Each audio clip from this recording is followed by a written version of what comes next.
नमस्कार दोस्तों, स्वागत है आज की एक नई वीडियो में। दोस्तों आज की इस वीडियो में आपको व्यवहार एकांकी का सारांश बताने वाला हूं। जी हां दोस्तों, ये आपके एग्जाम में 5 अंक का आने वाला है। तो चलिए बिना देरी के हुए वीडियो को शुरू करते हैं। आज की इस वीडियो को देखने के बाद आपको ये पूरी एकांकी अच्छे तरीके से आपके दिमाग में धंस जाएगी, आपको तनिक भी रटने की ज़रूरत नहीं पड़ेगी। तो चलिए बिना देरी के हुए वीडियो को शुरू करते हैं और पूरी एकांकी आपको अच्छे से समझाते हैं कि कैसे आपको अपने एग्जाम में इसका सारांश लिखना है। ठीक है, तो चलिए देखते हैं। तो यहाँ पर आपको इसी तरीके से हाईलाइटेड हेडिंग लिखना है, वहाँ पर काले स्केच का यूज करना है, लाल स्केच का यूज बिल्कुल भी नहीं करना है। ठीक है, नहीं नंबर आपके कट जाएंगे। उसके बाद लिखना शुरू करना है, सेठ गोविंद दास द्वारा लिखित व्यवहार एकांकी एक चर्चित एकांकी है।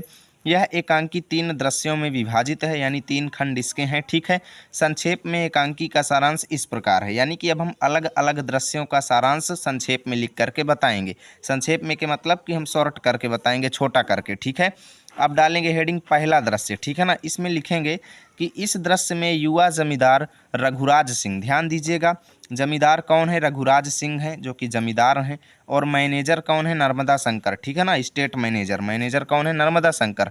पहले दृश्य में क्या होता है कि युवा जमींदार रघुराज सिंह और मैनेजर नर्मदा शंकर के बीच बहन के विवाह भोज में किसानों के सपरिवार आने के विषय में बातचीत होती है। देखो, यहाँ पर जमींदार रघुराज सिंह जो हैं अपनी बहन की शादी का प्रोग्राम कर रहे थे, और इसलिए उन्होंने क्या योजना बनाई थी कि भाई किसानों को हम क्या करेंगे, सपरिवार निमंत्रण देंगे सभी किसानों को। ठीक है ना, और इसी खुशी में उन्होंने किया क्या था कि भाई जितना भी किसानों का कर्जा था उसको माफ़ कर दिए। ठीक है ना, किसानों से नजराना नहीं लिया, सबको खेत दे दिया। ठीक है ना, इतना जो है उन जमींदार जी ने किया। ठीक है, तो अब आगे देखिए आगे क्या क्या हुआ, आप ऐसे ही लिखेंगे। ठीक है, नर्मदा शंकर उनको बताते हैं कि भाई इसमें कोई लाभ नहीं है, किसानों को आप सपरिवार निमंत्रण देंगे, किसान आएंगे और खाएंगे। ठीक है ना, फ्री का खा कर चले जाएंगे और कुछ व्यवहार भी नहीं देंगे। ठीक है ना, तो नर्मदा शंकर बताते हैं कि किसानों से किया जा रहा व्यवहार उचित नहीं है। ठीक है ना, पहले गिने चुने किसान आते थे और वे रुपयों में व्यवहार करते थे, यानी कुछ रुपए दे करके जाते थे दहेज में। ठीक है ना,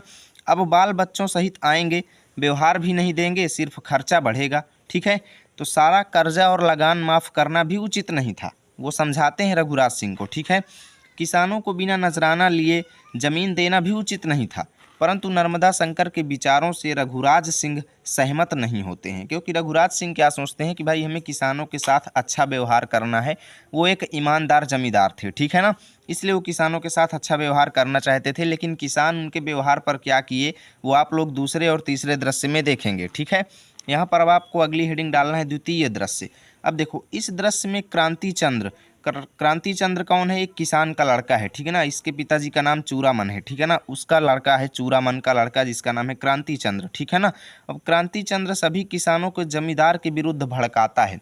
जमींदार ने तो सबको सपरिवार निमंत्रण दिया था कि भाई सब लोगों को आना है निमंत्रण में, लेकिन क्रांति चंद्र क्या करता है, सबको भड़काता है कि हाँ हमें निमंत्रण में नहीं जाना है, ये जमींदार की कोई चाल है। ठीक है ना, विरुद्ध भड़काता है और विवाह भोज का बहिष्कार करने के लिए प्रेरित करता है।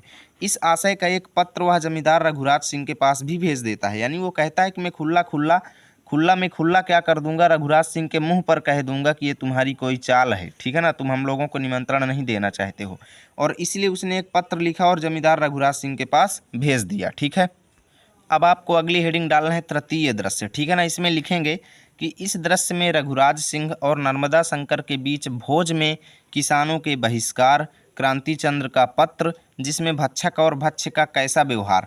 जो क्रांति चंद्र था उसने पत्र में क्या लिखा था कि भक्षक और भक्ष्य का कैसा व्यवहार, यानी कि हमारा और आपके बीच कोई संबंध नहीं। ठीक है ना, उसने लिख करके जमींदार के पास भेज दिया।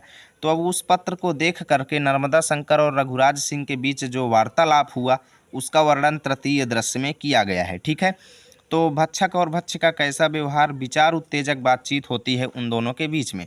नर्मदा शंकर किसानों के व्यवहार पर उत्तेजित और दुखी है, किंतु रघुराज सिंह कहते हैं कि मैं समझता था कि मैं किसानों का हित कर सकता हूँ। ठीक है ना, मैं सोचता था कि भाई मैं किसानों का हित करूँ और यही समझता था, पर इस प्रकार के पत्र देख करके क्या हुआ भाई, वो भी दुखी हो गए। ठीक है ना, क्या कहते हैं कि अब या तो सच्चा जमींदार बनूं, ठीक है ना, अब या तो सच्चा जमींदार बनूं या किसानों के हित में अपना जीवन व्यतीत करूं। इतना आपको लिखना है, इसका पूरा सारांश। ठीक है, और इस प्रकार लिख देना कि यहीं पर से एकांकी समाप्त हो जाती है। संक्षिप्त सारांश में लिखना होता है, पूरा डिटेल में नहीं लिखेंगे, नहीं तो भैया 4 से 5 पेज भर जाएंगे और एक ही प्रश्न में हमारा सारा टाइम बीत जाएगा। तो अब देखिए इसकी फ्री पीडीएफ अगर आप लोगों को चाहिए तो टेलीग्राम पर जाएं, लर्न विथ आरपी लिखें, या फिर डिस्क्रिप्शन में जाइए, इस वीडियो के लिंक एक दी हुई है डाउनलोड पीडीएफ, उस पर लिखा हुआ है, वहाँ पर क्लिक कीजिए, आप हमारे चैनल पर डायरेक्ट पहुँच जाएंगे, वहाँ पर आपको इसकी फ्री पीडीएफ मिल जाएगी। ठीक है, मिलेंगे आपके साथ अगले वीडियो में, तब तक के लिए जय हिंद जय भारत।